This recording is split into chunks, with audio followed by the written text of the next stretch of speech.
Instead of suffering through the YouTube chat, click like and subscribe. Well, we had Adam Cole, Daniel Garcia for the TBS title, which went to a 20-minute draw. And it was a very good match. And they fought on the apron near the end. Cole gave him a destroyer, went for the boom. Garcia grabbed his foot. Cole broke free, goes running. And they rang the bell, and man, this guy stopped in his tracks. And Garcia, who was a babyface, did celebrate retaining on a draw, which was kind of heelish. Adam Cole was furious. And the one thing I'll say about this show is, to me, if you're going to do a 1 hour or a 1 hour show with a 20-minute draw, there shouldn't be 4 matches on the show, because they did no entrances for this match. They rang the bell as the show went on the air. They did the 20 minutes, and then they were out of there. And there was no follow-up on this show whatsoever. And they just went right on. We got to get to Max Caster's Open Challenge. And it made the match feel less important than it should have felt.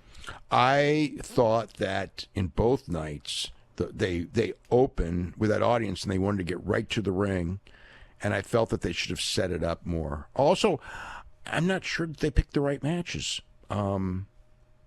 Because the thing that worked so well with, of course, you can't do Omega and Ospreay and Takeshi and Fletcher every week on television. But the thing that worked so well in Australia was doing that. You open, you come in with that, something that's going to wow everyone. And this one, it's like, boom, you're in the ring in the match with Daniel Garcia and Adam Cole's going on.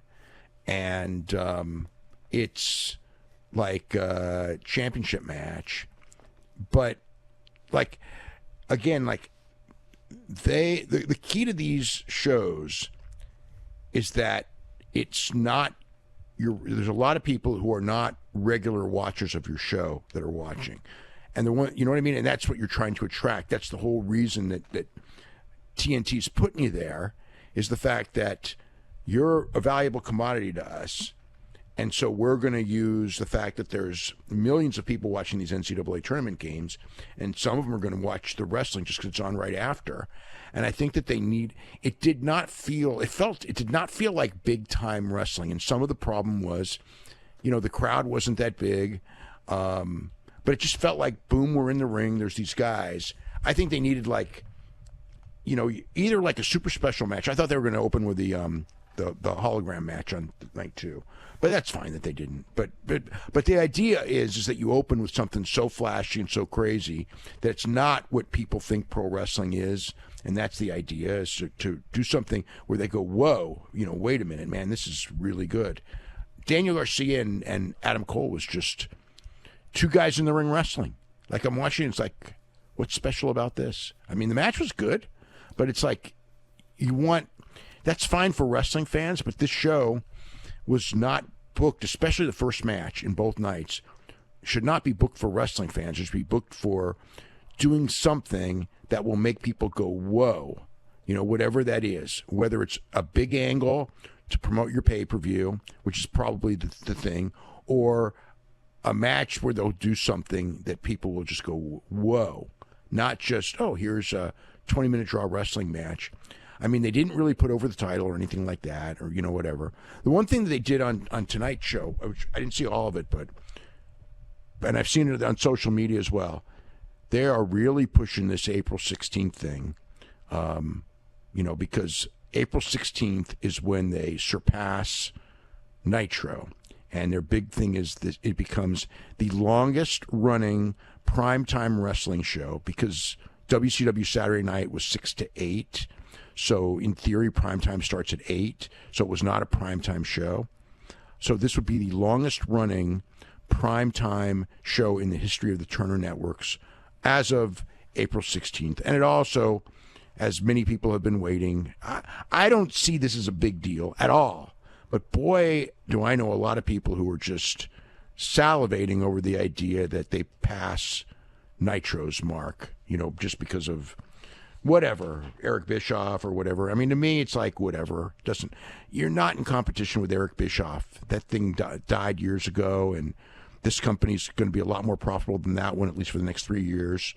And then after, who knows? Nobody knows what's going on more than 3 years in advance anyway. But for the next couple of years, it is what it is. And but yeah, they started pushing it on TV, the longest running primetime wrestling show in the history of the Turner Networks. Are you heading to Las Vegas for WrestleMania? If so, clear some time on the calendar because we have a lot of great events. It's our annual convention, the WrestlingObserver.com/F4W online convention in Las Vegas this year on WrestleMania weekend. April 18th, Friday, April 19th and 20th. We got special events every day. Friday will be the Dave Meltzer, Brian Alvarez live Q&A. You can show up. We've got a meet and greet. Perhaps we'll have some merch. And you can ask us any question that you would like at the live Q&A. This will not appear as a podcast, a video podcast, audio podcast. You can only see and hear the Dave Meltzer, Brian Alvarez Q&A if you attend live. That is April 18th at noon at the beautiful Palms Resort Casino in Las Vegas. We will also have wrestling watch parties. Have you ever wanted to watch wrestling with Dave Meltzer? 2 wrestling watch parties coming up that weekend, as well as 2 after parties. What is an after party? It's exactly what it sounds like. After WrestleMania, both nights, you'll be able to come back to a suite. I'll be there, Dave, a bunch of other friends and subscribers, and you'll get to party. We'll have alcohol, food, and more. These are the after parties after WrestleMania Night 1 and Night 2. If you want to go, you got to buy your tickets now. Tickets available for everything at f4wonline.com/Vegas. Easy. f4wonline.com/Vegas. Did I mention we're going to have a group dinner at Texas Day Brazil? It's an all-you-can-eat steakhouse, all-you-can-eat steak. I hear some of you right now, I don't eat meat. Doesn't matter. They have the best salad bar you'll ever see. Texas Day Brazil. You can grab your tickets for that meet and greet / dinner as well. Where? f4wonline.com/Vegas. See you there.